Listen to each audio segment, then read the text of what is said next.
Queridos irmãos, em 2001, após ler um artigo na internet sobre os 5 pontos do calvinismo, eu então era um pastor pentecostal, eu entrei numa crise. E então eu fui buscar em livros de teologia uma resposta, tentar contradizer aquela doutrina que estava me confrontando. Os livros não me ajudaram muito. E eu permaneci alguns dias em crise, até que um dia, pela providência do Senhor, me dirigindo ao culto em uma escada que dava acesso a um certo lugar, eu encontrei com um irmão da Igreja Batista. Ele olhou para mim, me viu com a Bíblia de Genebra na mão, que então eu não sabia que era uma Bíblia de linha reformada, só tinha comprado porque tinham sido 3 prestações de R$11 naquela época. Ele me viu com a Bíblia e disse: você está estudando sobre doutrinas da graça? Eu disse: sim, exatamente. Mas eu estou em crise, eu não estou entendendo bem, eu não tenho respostas para algumas indagações. E ele falou: sim, eu vou tentar ajudar você. Então ele levou até a minha casa muitas revistas dos puritanos, várias fitas cassete, várias fitas de VHS, de vários simpósios de Os Puritanos e também da simpósio da Editora Fiel. E eu passei semanas usando muitas horas do meu dia, meus olhos ficavam inchados de tanto assistir e ouvir e ler, e bebendo daquela fonte, percebendo que aquilo era diferente do que eu cria até o momento. Eu me lembro então de ficar maravilhado, não só com as doutrinas da graça, mas com muitas outras coisas que eu estava aprendendo. Naquele momento, eu nunca podia imaginar que um dia, depois de 13 anos, eu estaria aqui, pela graça desse Deus tão maravilhoso, falando, tendo o privilégio de falar aos irmãos em um simpósio dos puritanos. Também naquela época, eu não imaginava que as doutrinas da graça e a fé reformada tinham outras implicações. Então eu continuei estudando e comecei a descobrir o seguinte: que um cristão reformado não é apenas alguém que crê nos 5 pontos. Não é alguém que está simplesmente preocupado só com doutrina pura. Comecei a perceber que um cristão reformado é alguém que também está preocupado com uma vida pura. Então, pela graça de Deus, eu fui aprendendo a razão por que nós estamos nesse mundo, a razão por que nos casamos, a razão por que temos filhos, a razão por que anunciamos o Evangelho e a razão por que temos esse simpósio. Tudo isso é para a glória de Deus. E essa também foi uma das descobertas dos reformadores e também de Calvino e outros, e também dos puritanos. Eles não só estavam buscando ser fiéis a Deus no que diz respeito à doutrina, mas eles estavam também percebendo que essa doutrina que eles estavam pregando tinha implicações muito práticas que deveriam levá-los a buscar a glória de Deus em todos os detalhes da vida. Então, uma das áreas que Calvino e os puritanos deram uma certa atenção dentro desses detalhes da vida foi justamente a questão do trabalho. E por isso, nessa manhã eu tenho a oportunidade de falar a vocês, como tema geral, Calvino, os puritanos e o trabalho. Esse é o assunto de hoje e amanhã, se o Senhor assim permitir. E hoje eu quero falar, então, sobre os fundamentos que estão por trás dessa perspectiva do trabalho nos reformadores e puritanos. E amanhã, permitindo o Senhor, falar sobre a questão da vocação. Ora, pensando sobre essas 2 palestras, sabemos que nós não vamos esgotar o assunto, vai ser apenas uma introdução, mas eu creio que elas vão ajudar para que nós possamos dar passos iniciais em uma compreensão bíblica sobre o trabalho. Essa compreensão se faz necessária porque, se nós não seguirmos em uma compreensão bíblica, não a buscarmos na palavra de Deus, nós corremos o risco de, professando uma fé, na nossa prática em relação ao trabalho, estarmos contradizendo essa fé. Corremos o risco de abraçar uma perspectiva mundana ou uma perspectiva pseudo-cristã. O mundo tem muitas coisas a dizer sobre o trabalho, mas a perspectiva do mundo qual é? É uma perspectiva de quem não ama a Deus, de quem não teme a Deus, de quem não busca a glória de Deus. Portanto, da perspectiva mundana, o trabalho está completamente desvinculado da glória de Deus. Deus não tem nada a ver com o trabalho na perspectiva mundana. Um exemplo disso pode ser visto nos escritos de um dos pais do marxismo, Friedrich Engels, em sua obra O papel do homem na transformação, o papel do trabalho na transformação do homem no macaco. Ele diz o seguinte: até certo ponto, podemos afirmar que o trabalho criou o próprio homem. Então, a ideia dele é que o macaco, então, usando suas habilidades manuais, ele começou a trabalhar, então, pelo trabalho, o macaco se tornou homem. Por outro lado, então, percebemos aí nesse ponto que, se esse fundamento está errado, todo o edifício dessa perspectiva está também errado. Agora, por outro lado, tem uma resposta a essa perspectiva humana, que é uma resposta pseudo-cristã. Por quê? É uma resposta que oferece uma dicotomia entre trabalho sagrado e o trabalho secular.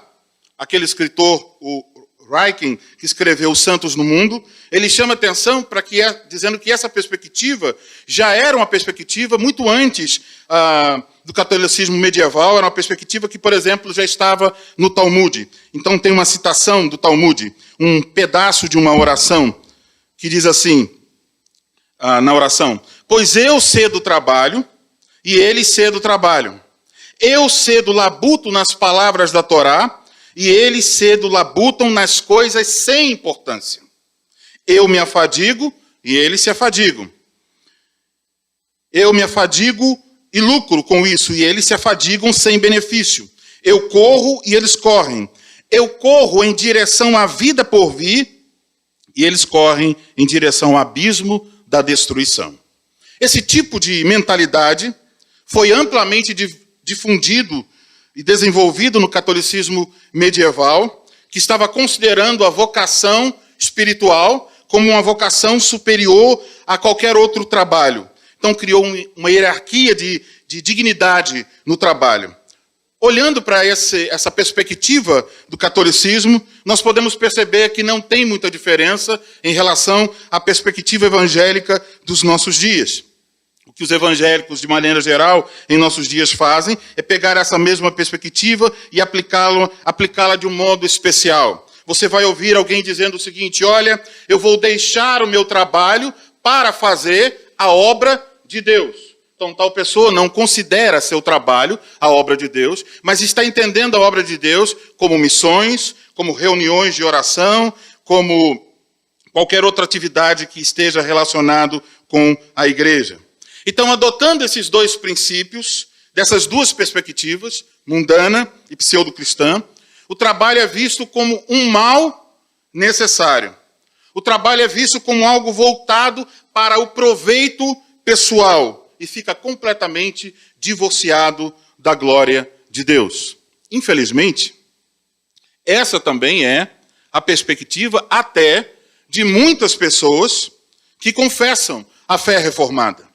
Eles acabam, então, dizendo uma coisa e cantando uma coisa, mas durante a semana, quando estão trabalhando, seu modo de pensar no trabalho não é bíblico, é mundano ou pseudo-cristão. Então, eles estão contrariando a palavra de Deus e contrariando suas raízes, reforma e puritanismo. Mas, irmãos, nós devemos lembrar que Cristo nos redimiu para uma nova vida, uma vida cheia de novas perspectivas, uma vida centrada em Deus, uma vida para a glória de Deus. Então, nessa nossa nova vida, o processo de santificação envolve deixarmos os feitos do velho homem e nos revestirmos dos feitos do novo homem.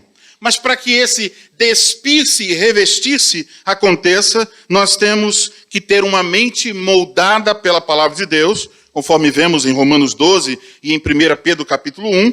Então, se queremos glorificar a Deus em todas as coisas, nós devemos ter uma perspectiva bíblica sobre o trabalho.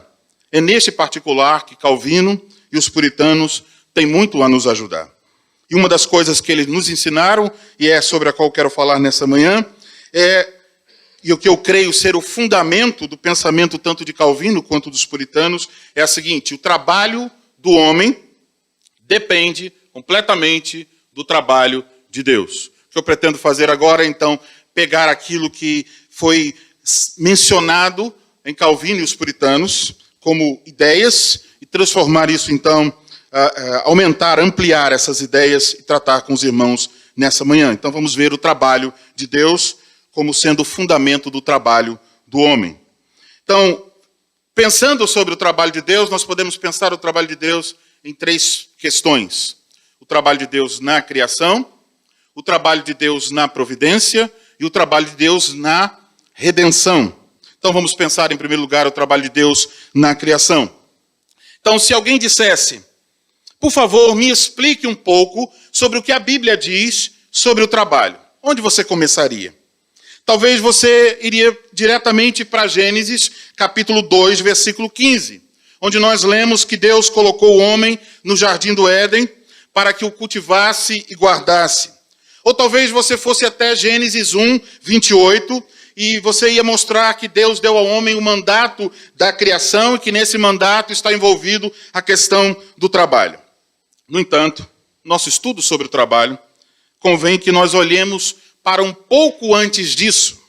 Ou seja, para Gênesis capítulo 1, versículo 1, onde lemos que Deus, afirmação clara da existência de Deus, e lemos que Deus é o Criador de todas as coisas. E olhando o restante do capítulo 1, temos então um relato do trabalho de Deus na criação. Do nada, ele criou todas as coisas por meio da palavra do seu poder. Então temos aí um padrão estabelecido por Deus. Um padrão que está no modelo da criação. Um padrão que está também na bênção do dia de descanso. E que padrão é esse? 6 dias de trabalho e 1 dia de descanso. Por isso, quando nós abrimos em Êxodo 20 e lemos sobre o 4º mandamento, quando lemos sobre o 4º mandamento, a primeira questão é: lembra-te. Então, o 4º mandamento chama a nossa atenção para o modelo da criação. Lembra-te, nos faz voltar a Gênesis, ao capítulo 1 e ao capítulo 2, e ver o trabalho de Deus e o descanso de Deus. Então, isso traz o padrão de um ciclo de trabalho e de um ciclo de descanso. Então, o 4º mandamento traz a lembrança não só do descanso de Deus, mas também a lembrança do trabalho de Deus. A esse respeito, John Murray escreveu o seguinte: a ênfase colocada sobre os 6 dias da semana deve ser devidamente apreciada. A ordenança divina não é simplesmente referente ao trabalho. É trabalho com certa constância. Há, na verdade, descanso do trabalho e descanso de um dia inteiro em cada 7. Provê-se a substância do ciclo de descanso, mas há também o ciclo de trabalho. E o ciclo de trabalho é tão irreversível quanto o ciclo de descanso. A lei de Deus não pode ser impunemente violada. Podemos estar perfeitamente certos de que muitos dos males físicos e econômicos procedem da falta da observância do dia semanal de descanso. Mas também podemos estar certos que muitos dos nossos males econômicos resultam da nossa falha em reconhecer a santidade dos 6 dias de trabalho. Então ele diz, completando: o trabalho não é apenas um dever, é também uma bênção. E de igual maneira, 6 dias de trabalho são tanto um dever quanto uma bênção. Pensando sobre essa relação do trabalho de Deus como padrão para o nosso trabalho, e pensando então sobre o mandato da criação, podemos lembrar do livro de Palmer Robertson, Cristo dos Pactos. e ali ele falando sobre a aliança da criação e seus aspectos gerais, ele chama atenção para 3 aspectos desse mandato. Sobre essas disposições criacionais, ele chama assim, ou seja, o sábado, o aspecto espiritual, o casamento, o aspecto social, e o trabalho, o aspecto cultural, diz Palmer. E depois ele completa dizendo, o homem, como parte da criação, tem responsabilidade de obedecer às ordenanças embutidas na criação. Dentre essas ordenanças, o trabalho. Então, dessa forma, quando nós pensamos sobre o trabalho na perspectiva bíblica, esse pensamento tem de começar com o trabalho de Deus na criação. Pois nesse trabalho nós encontramos não só o modelo para o nosso trabalho, mas a base na qual se fundamenta o nosso trabalho. Isto quer dizer, o fato de que Deus criou todas as coisas para a sua glória, inclusive o homem, que deve trabalhar seguindo o modelo estabelecido por Deus nas ordenanças criacionais. Então, sem o trabalho de Deus, não haveria o nosso trabalho. No entanto, o trabalho de Deus não só possibilita o nosso trabalho. O trabalho de Deus exige o nosso trabalho. Você abrir sua Bíblia, nos primeiros capítulos do livro de Gênesis, você verá muitas menções ao trabalho. Você verá muitas menções ao trabalho do homem. Por exemplo, Gênesis capítulo 2, versículo 5, lemos ali sobre o trabalho antes da criação do homem, falando que o homem seria criado para que ele pudesse lavrar a terra. Em Gênesis 1, 26, 29, lemos sobre a criação do homem e está embutido aí nesse mandato da criação o trabalho. Gênesis 2,15, depois da criação do homem, mas antes da queda, vemos que Deus colocou o homem no jardim do Éden para o cultivar e o guardar. Depois, no juízo de Deus sobre Adão na queda, Gênesis 3, 17 e 19, vemos que na maldição, Deus diz que o trabalho agora vai ser árduo, que ele vai comer com o suor do seu rosto. E depois, quando Deus expulsa o homem do jardim do Éden, Gênesis 3, 23, o faz para que o homem vá lavrar a terra. Então, esses textos todos estão mostrando um vínculo muito grande entre o trabalho de Deus e o homem, estão mostrando que a vocação do homem a vocação do homem é o trabalho. Deus vocaciona o homem para o trabalho e essa vocação se fundamenta no trabalho de Deus na criação. Então isso vincula o nosso trabalho ao trabalho de Deus e mostra que o trabalho é nosso dever, porque Deus chamou o homem para trabalhar, mas também o trabalho é uma bênção de Deus. Portanto, o fim principal do nosso trabalho é a glória de Deus. Agora observemos o segundo ponto. O trabalho de Deus na providência. Deus trabalhou 6 dias, mas a administração e o governo do mundo, ou seja, a providência de Deus, dura para sempre. Então o trabalho de Deus continua sem cessar. Ele sustenta, ele governa todas as coisas e a vida de todos os homens, de todos os animais, depende do trabalho de Deus. Veja, por exemplo, Salmo 104, versículo 27 ao 30. Todos esperam de ti, que lhes dê de comer a seu tempo. Se lhes dás, eles o recolhem. Se abres a mão, eles se fartam de bens. Se ocultas o rosto, eles se perturbam. Se lhes cortas a respiração, morrem e voltam ao seu pó. Envias o teu espírito, eles são criados, e assim renovas a face da terra. Então, tudo depende do trabalho de Deus. Então, devemos estar cientes que o trabalho de Deus na providência não é simplesmente algo geral, mas também é particular. Calvino chamou muitas vezes atenção para esse fato. Por exemplo, podemos olhar no próprio Salmo 104, versículo 21. Fala de leõezinhos. Os leõezinhos rugem pela presa e buscam de Deus o sustento. Então Deus está envolvido seu trabalho providencial até nas pequenas coisas. Podemos ver esse ensino sobre a providência de Deus no Catecismo de Heidelberg, na pergunta 27, uma das confissões da Igreja Reformada. E a pergunta 27 é: o que você entende por providência de Deus? A resposta: a providência de Deus é o seu onipotente e onipresente poder, por meio do qual, com as suas mãos, ele sustenta continuamente o céu e a terra, e todas as criaturas, governando-os de tal modo que ervas e plantas, chuva e seca, abundância e escassez, comida e bebida, saúde e doença, riqueza e pobreza, todas as coisas, na verdade, não nos vêm por acaso, mas procedem de sua mão paternal. Então, devemos notar que nosso trabalho depende completamente do trabalho de Deus na providência.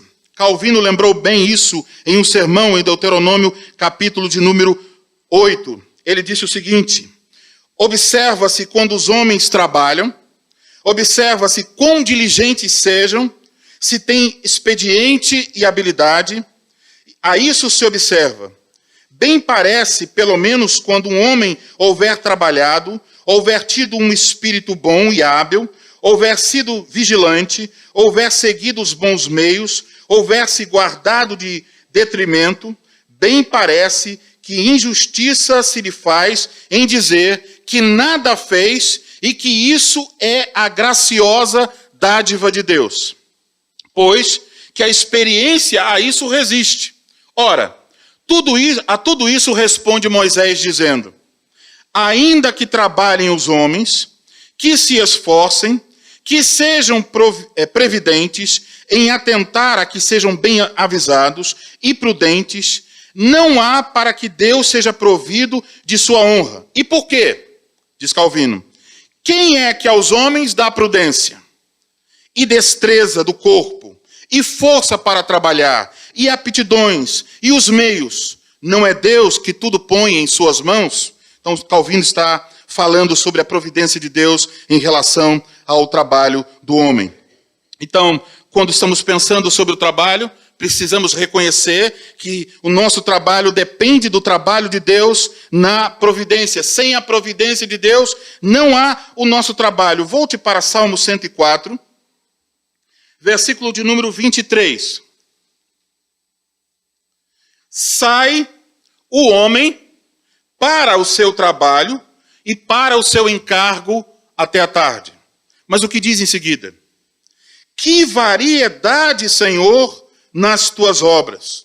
Todas com sabedorias fizeste, cheia está a terra das tuas riquezas. O trabalho, então, aqui no Salmo 104, é considerado como parte das obras, da grande variedade de obras do Senhor. O próprio trabalho do homem é uma obra de Deus por causa da providência de Deus sobre o homem. Agora a pergunta: será que a ação de Deus em sua providência anula a ação do homem no trabalho?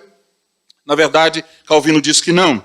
Calvino diz que a ação de Deus é o fundamento da ação do homem. Então o homem deve reconhecer o trabalho providencial de Deus e agir alinhado, em consonância com o trabalho providencial de Deus. Então, deixar de reconhecer o trabalho de Deus, a sua providência, e querer trabalhar ignorando a providência de Deus, e sem ajustar a sua ação, o seu trabalho, à providência de Deus, tal pessoa está agindo como os ímpios. E tal trabalho ele se torna, como diz Calvino, uma vaidade destituída do propósito de glorificar a Deus. Portanto, ao pensar sobre o trabalho, devemos levar em consideração o trabalho de Deus no sustento e governo de todas as coisas. Lembrar que sem este trabalho de Deus, nosso trabalho seria impossível e nosso trabalho nunca iria resultar na glória de Deus. Por fim, devemos pensar sobre o trabalho de Deus na redenção. Então temos que lidar com o problema. O problema é que o pecado afastou o homem de Deus.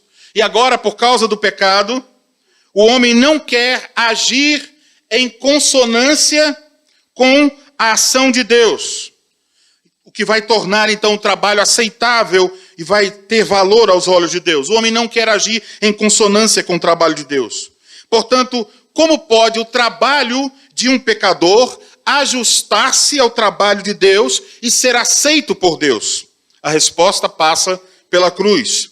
Nossas obras só são aceitas, inclusive nosso trabalho, por Deus, se pela fé nós estivermos unidos a Cristo. Então, se estamos em Cristo, tendo sido justificados nele pela graça, Deus recebe o nosso trabalho, e Calvino diz, o torna uma obra útil e eficaz da qual ele se serve no mundo. Então, note que o nosso trabalho, e o trabalho de todos, depende do trabalho de Deus na providência, como vimos. Mas se pensamos a respeito do trabalho que é aceito por Deus, o trabalho que Deus usa para glorificar o seu nome, descobriremos ainda que somos mais dependentes dele. Então, para que o nosso trabalho seja aceito por Deus, para que ele esteja alinhado com o trabalho de Deus no mundo, nós dependemos do trabalho dele na salvação dos pecadores por meio de seu Filho Jesus Cristo. Então, o trabalho tem a ver com a nossa fé. Por isso, o puritano John Cotton escreveu o seguinte: um verdadeiro crente vive na sua vocação pela fé.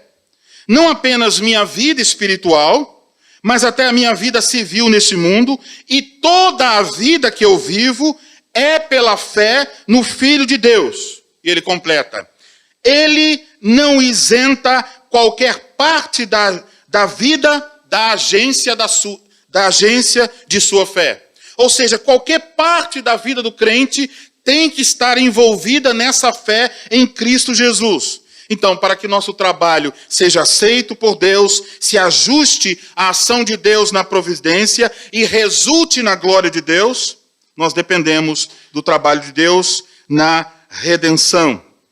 Sem Cristo, isso não é possível. Então, a noção bíblica do trabalho envolve olhar nessas três direções. Se queremos entender o trabalho, temos que pensar o trabalho de Deus na criação, o trabalho de Deus na providência e o trabalho de Deus na redenção. Se nós desvinculamos o nosso trabalho do trabalho de Deus, nós estamos agindo não como santos em Cristo, mas como ímpios do mundo. A nossa nova vida que nós recebemos em Cristo Jesus deve nos fazer olhar e contemplar o trabalho de Deus na criação, na providência e na redenção. E quando nós contemplamos esse trabalho e pensamos sobre o nosso trabalho, concluiremos, à luz da palavra de Deus, todo o meu trabalho, tudo que eu faço nesse mundo, depende completamente do trabalho de Deus. Então, Deus possibilita pelo seu trabalho o meu trabalho, mas Deus também exige pelo seu trabalho o meu trabalho. André Bieler, falando sobre o pensamento econômico e social de Calvino, diz com isso em mente, nós devemos olhar então para o dia de descanso. E aqui tem um ponto muito importante. Eu, estudando sobre esse assunto, comecei a notar que muitas dificuldades que as pessoas têm em relação ao dia do Senhor, essas dificuldades estão justamente na falta de entender o que é o trabalho.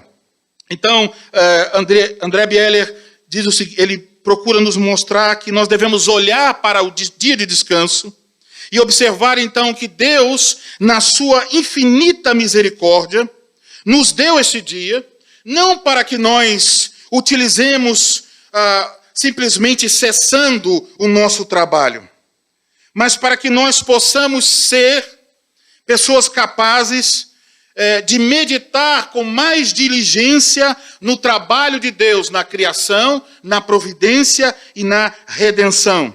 Então, a ideia que André Bieler está citando no livro, que provém de Calvino, é a seguinte: quando alguém está descansando no dia do Senhor, não é simplesmente para a ociosidade. A ideia é que, cessando seus trabalhos, você tem a oportunidade de pensar no trabalho de Deus na criação, na providência e na redenção. E meditando sobre isso, ajusta o seu trabalho ao trabalho de Deus. Então, no dia do Senhor, medita sobre isso. E nessa meditação, pela palavra, pela pregação, pela oração, sua vida vai sendo, seu pensamento, melhor dizendo, vai sendo ajustado a esse trabalho de Deus. E quando você sai na segunda-feira para trabalhar, a sua perspectiva do trabalho deve ser diferente. Daí que um cristão reformado nunca deveria amaldiçoar a segunda-feira, porque é a oportunidade que Deus está lhe concedendo para trabalhar ajustado ao trabalho de Deus. E André Biella, então, menciona que sem isso, sem esse ajuste ao trabalho de Deus, quando alguém sai, então, segunda-feira, o seu trabalho vai ser um trabalho inútil para a sua própria glória e um trabalho ineficaz aos olhos de Deus. Calvino também fez essa relação entre o dia de descanso e o nosso trabalho. Ele disse o seguinte: é-nos sempre necessário lembrar que o fim a que mira ele, pois que o Senhor não simplesmente ordenou aos homens descansarem cada 7º dia, como se tivesse ele prazer no nosso ócio, mas que em livres de todos os outros mistérios, apliquemos mais francamente nosso espírito em reconhecer o Criador do mundo. Em suma, é um lazer ou descanso sagrado, que remove os homens dos impedimentos do mundo para entregá-los totalmente a Deus. Depois ele diz: os fiéis devem descansar de suas atividades próprias a fim de deixar Deus neles agir.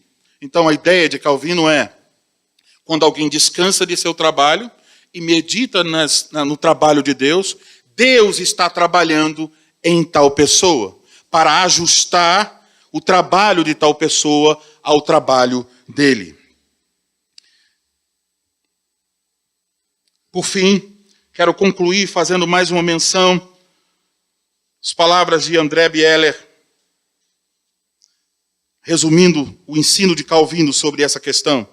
Ele disse: o que, pois, conta, acima de tudo na vida do homem, não é trabalhar, nem ganhar, nem preocupar-se de todas aquelas coisas aparentemente primordiais que dizem respeito ao ganha-pão, mas em Deus confiar.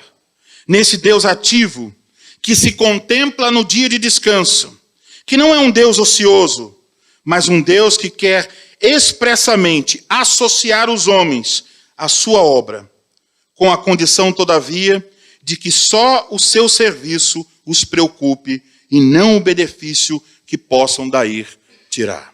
Vê-se, então, que a perspectiva sobre o trabalho em Calvino, depois veremos também nos puritanos, é uma perspectiva completamente diferente daquilo que muitos cristãos, muitos evangélicos professam em nossos dias. Um cristão reformado deveria pensar sempre no seu trabalho como o chamado de Deus, a vocação suprema de Deus a ele, para envolver-se no trabalho de Deus. E deveria considerar o dia do Senhor como uma bênção de Deus, na qual, cessando seus trabalhos, Deus o toma para si, para nele trabalhar, a fim de que nós possamos trabalhar todos os dias das nossas vidas para a glória desse Deus bendito.